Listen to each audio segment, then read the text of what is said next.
Ამ კადრებში ჩანს თუ როგორ ჩამოინგრა 14 ივლისის საღამოს თბილისში თევდორე მღვდლის ქუჩაზე საცხოვრებელი კორპუსის ნაწილი. ავარიული შენობის ნგრევას მსხვერპლი მოჰყვა. 2 ადამიანი დაიღუპა, ერთმა კი სხეულის დაზიანებები მიიღო. დაშავებული სამკურნალო დაწესებულებაში გადაიყვანეს. კლინიკის ინფორმაციით მის სიცოცხლეს საფრთხე არ ემუქრება და მდგომარეობა დამაკმაყოფილებელია. საგანგებო სიტუაციების მართვის სამსახურმა განაცხადა, რომ ადგილზე სამაშველო ოპერაცია დასრულებულია. სამუშაოებში ჩართული იყო მძიმე ტექნიკაც. მოქალაქეები შენობასთან გვიან ღამემდე რჩებოდნენ. ავარიული კორპუსის მობინადრეები დიდუბის გამგეობამ სასტუმროებში გვიან ღამესვე გადაიყვანა. თუმცა ჯერ არ არის ცნობილი, როდის დააკმაყოფილებენ მათ მუდმივი საცხოვრებლით. ავარიული კორპუსის ერთ-ერთმა მცხოვრებმა ადგილზე მედიას უთხრა, რომ თბილისის მერიას არაერთხელ მიმართა დახმარების თხოვნით. თუმცა უშედეგოდ.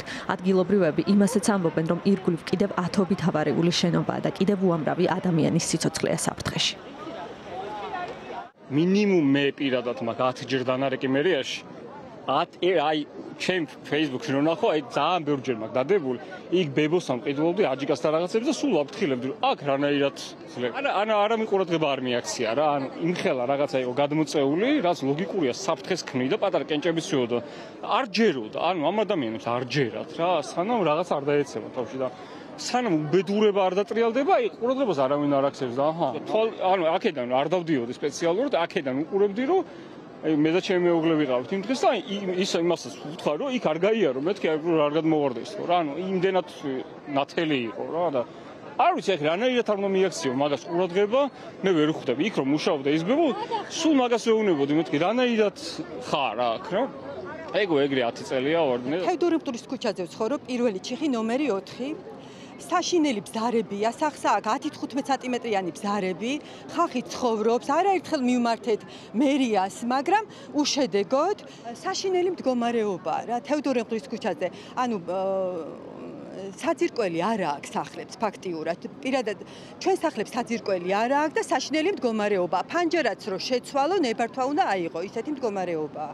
ხო, იგივე მეორდება ყოველ დღე, ერთი და იგივე სიტუაციაა.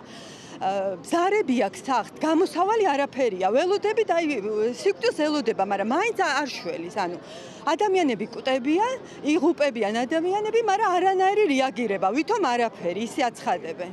მარტო სიტყვიერად აცხადებენ და მოქმედება არანაირი არ აქვს. ადგილზე მივიდნენ დედაქალაქის მთავრობის წარმომადგენლები. მათ შორის იყო თბილისის მერი კახა კალაძე, რომელმაც დაადასტურა, რომ შენობა ავარიული იყო და რომ ის არ ექვემდებარებოდა რეაბილიტაციას. თუმცა კახა კალაძე ამბობს, რომ რამდენიმე ოჯახის წინააღმდეგობის გამო შენობიდან მოქალაქეების განსახლება მერიამ ვერ მოახერხა. კორპუსს რაც შეეხება, მინდა გითხრათ, რომ იყო ავარიული. მეხუთე კატეგორიის ავარიულობა ჰქონდა მინიჭებული, რომელიც არ ექვემდებარებოდა რეაბილიტაციას. ეს იცოდა ადგილობრივმა მოსახლეობამ, არაერთი შეხვედრა იქნა გამართული დიდუბის რაიონის გამგეობაში, რომელიც არის დაუქმებული. იყო გაკეთებული შეთავაზება, რომ მონაწილეობა მიეღოთ ჩანაცვლების პროგრამაში, რითაც ჩვენ უზრუნველყოფით აღნიშნული კორპუსის დემონტაჟს და ახალი კორპუსის სამშენებლო სამუშაოებს, თუმცა სამწუხაროდ თქვენ იცით, რომ ასეთი ამ პროგრამის განხორციელებას სჭირდება მოსახლეობის 100%-იანი თანხმობა, რომელიც სამწუხაროდ ჯერ ვერ იქნა მიღწეული.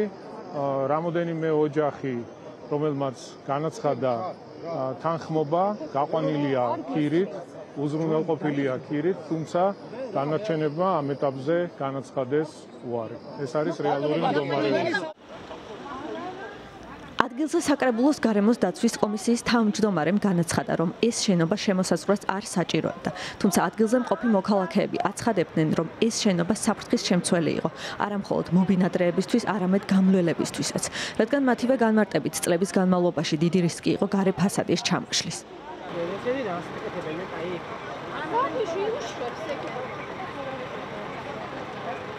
თავისთავად ძალიან ცუდი ფაქტი მოხდა, ძალიან მძიმე ფაქტი მოხდა.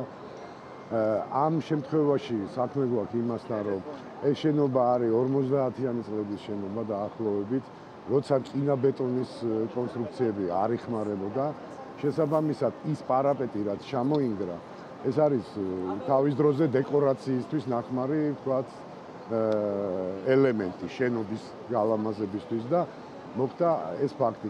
შენობა არის მესამე კატეგორიის.